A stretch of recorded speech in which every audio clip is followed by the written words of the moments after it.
నవరత్నాల ద్వారా అనేక సంక్షేమ పథకాలు సృష్టించిన ఘనత వైఎస్ జగన్మోహన్ రెడ్డికి దక్కుతుంది. ప్రజల గురించి ఆలోచించే నాయకుడిని తిరిగి ముఖ్యమంత్రి చేసుకోవాల్సిన బాధ్యత మనందరిపై ఉందని ఎమ్మెల్యే అభ్యర్థి అమర్నాథ్ రెడ్డి కుమారుడు సాయి భరత్ రెడ్డి వెల్లడించారు.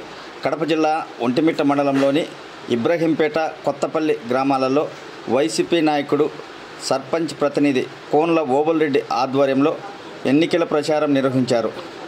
ఈ సందర్భంగా సాయి భరత్ రెడ్డితో పాటు ఇరగంరెడ్డి సుబ్బారెడ్డి కుమారుడు శ్రీకర్ రెడ్డి ఇంటింటికి తిరిగి ఫ్యాన్ గుర్తుకు ఓటేసి గెలిపించాలని ప్రచారం చేశారు.